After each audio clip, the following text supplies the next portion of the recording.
Assalamualaikum anak-anak, apa kabar semuanya? Sehat? Alhamdulillah. Baik anak-anak, berjumpa lagi dengan Ibu di mata pelajaran Nahwu. Pada pertemuan kali ini, kita akan membahas isim nakiroh dan isim ma'rifah. Tujuan pembelajaran kita pada kali ini, yaitu setelah kalian mengikuti pelajaran ini, kalian diharapkan dapat memahami dan membedakan mana isim nakiroh dan mana isim ma'rifah. Serta kalian dapat menggunakannya dengan benar dalam kalimat bahasa Arab. Kalian dapat menjelaskan juga pengertian dan ciri-ciri dari isim nakirah dan isim ma'rifah. Anak-anak, sebelum kita memulai pembelajaran kita pada kali ini, agar selalu diberikan kemudahan, kelancaran oleh Allah, senantiasa diberikan ilmu yang bermanfaat, mari kita membaca doa terlebih dahulu. Berdoa dimulai. Bismillahirrahmanirrahim. Rabbi zidni ilma warzuqni fahma. Amin. Oke, lanjut aja kita masuk ke materi yang akan dibahas yaitu isim nakiro dan isim ma'rifah. Mohon disimak dengan baik ya. Anak-anak perhatikan di sini ada isim nakiro dan isim ma'rifah. Apa itu isim nakiro? An-nakiratu huwa ma wudi'a li ghairi muayyanin. Suatu kata yang belum spesifik atau masih umum. Jadi dia ini masih bermakna umum. Kita berikan contoh agar mudah dipahami. Di sini ada waladun, artinya seorang anak. Nah, ini masih umum. Kenapa masih umum? Karena kita belum tahu seorang anak yang mana yang dia maksud.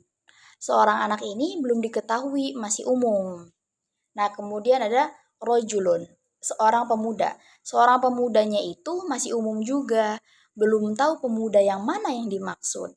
Kemudian, nabiyun. Nah, ini juga. Nabi kan banyak. Maka kalau dikatakan nabiyun, seorang nabi, ini belum spesifik. Nabinya nabi yang mana yang dimaksud. Nah, itu namanya nakiroh. Jadi, nakiroh itu artinya masih umum. Oke, ada contoh yang lain seperti ini. Ada beberapa orang perempuan yang sedang berkumpul di sekolah atau di mana. Kemudian ibu panggil, ya akhwat. Artinya itu wahai perempuan. Nah, nanti yang ngelirik atau yang menoleh ke ibu itu pasti semua perempuan yang sedang berkumpul tadi. Nah, itu disebutnya nakiroh. Dia masih umum. Kecuali kalau ibu memanggilnya secara perorangan. Contoh, ya Fatimah, ya Khadijah, ya Aisyah. Nah, itu nanti yang menoleh ke ibunya itu hanya nama-nama yang ibu panggilkan saja. Nah, dia masuknya sudah spesifik. Kalau yang tadi pertama itu dia masih belum spesifik. Oke, di sini ada anwa'ul ma'rifah. Jenis-jenis isim ma'rifah. Yang pertama ada ad-dhamir. Domir. Domir itu adalah kata ganti. Seperti yang di sini anta itu artinya kamu, nahnu kami, anak saya, hia dia untuk perempuan. Jadi semua kata ganti, semua domir itu masuk ke dalam isim ma'rifah. Huwa huma hum, hiya huma hunna, anta antuma antum, anti antuma antunna, ana nahnu. Kemudian yang kedua, alam. Artinya itu nama. Nah, di nama ini terbagi lagi menjadi tiga.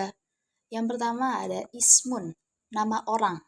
Ya, seperti nama orang saja, ada Muhammad, Ali, Maryam, Fatimah, Torik, dan lain-lain. Kemudian, yang kedua adalah kunyah. Apa itu kunyah? Anak-anak, kunyah itu adalah nama panggilan. Contoh, Abu Bakrin, Abu Sa'id. Nah, ini nama panggilan ya. Ummu Fatimah. Nah, biasanya panggilan tersebut itu untuk orang tua yang sudah mempunyai anak. Contohnya, ada orang tua yang punya anak namanya itu Fatimah kalau perempuan. Maka panggilan untuk si ibunya Ummu Fatimah. Tapi kalau dia punya anak laki-laki, maka ayahnya disebut dengan Abu Muhammad. Paham? Oke. Tapi ini tidak berpatokan kepada anak pertama saja ya, bisa juga untuk anak kedua, ketiga, dan seterusnya. Kemudian yang ketiga itu adalah lakob. Lakob itu artinya gelar. Contohnya misalkan di sini Syamsuddin, Komaruddin. Nah, ada juga ulul azmi. Ulul azmi ini gelar yang diberikan kepada para nabi. Al-Amin, gelar untuk Nabi Muhammad. Jadi lakob ini masuk ke yang tadi al-alam. Al-alam, kunyah, isim, dan lakob. Kemudian yang ketiga ada ismul isyarah, adalah kata tunjuk.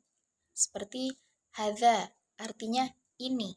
Hadza itu untuk menunjuk sesuatu yang dekat dan untuk menunjuk laki-laki atau muzakkar.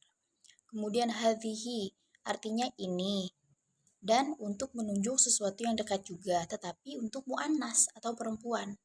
Kemudian jamak dari hadza dan hadhihi ialah haula. Jamak itu artinya apa? Jamak itu artinya banyak atau lebih dari 3. Untuk menunjuk sesuatu yang jumlahnya lebih dari 3. Kemudian untuk menunjuk sesuatu yang jauh itu menggunakan itu, bukan ini. Nah, contohnya zalika artinya itu dan untuk menunjuk laki-laki atau muzakkar. Contoh zalika kitabun itu buku. Kemudian tilka. Tilka itu artinya itu tetapi untuk menunjuk muannas. Kalau yang tadi zalika itu untuk menunjuk muzakkar sedangkan tilka itu untuk menunjuk muannas. Seperti tilka saburotun itu papan tulis. Jamaknya adalah ula. Kemudian yang keempat ada isim mausul. Artinya kata sambung. Kalau dalam bahasa Indonesia bisa diartikan yang. Contoh, alladzi dalam Al-Qur'an dalam surat Al-Mulk, alladzi khalaqal mauta wal hayata liyabluwakum ayyukum ahsanu amala, yang menciptakan kematian dan kehidupan. Kemudian ada allati, alladzani, allatani, alladzina, ula, allai, dan allati. Jadi semua isim mausul itu masuk ke dalam anwa'ul ma'rifah. Kemudian yang kelima ada al-mu'arrafu bi alif lam atau kemasukan alif lam. Contoh, al-waladu. Nah, kalau sudah ketambahan alif lam, dia artinya anak itu, ustadz itu. Jadi dia itu sudah menjadi isim nakirah. Kalau kita mengatakan cuma waladun, ustadzun, artinya seorang anak, seorang ustadz.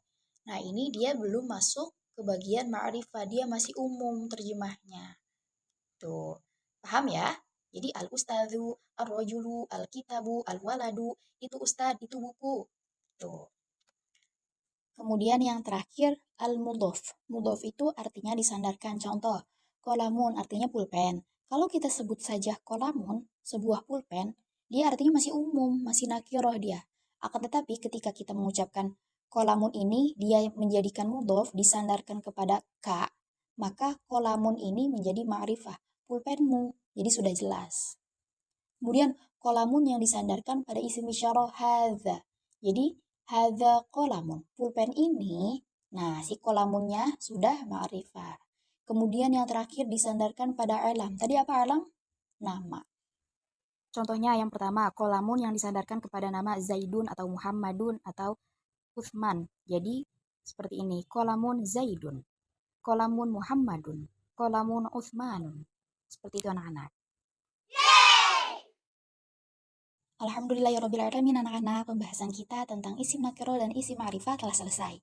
Coba ibu mau mempersilahkan kalian untuk bertanya, barangkali ada yang belum dipahami. Oke, sepertinya dari kalian ada yang sudah paham, ada yang belum. Semuanya jangan lupa di murojaah. Semoga ilmu yang ibu sampaikan kali ini dapat dimengerti dan dapat kalian amalkan dalam kehidupan sehari-hari.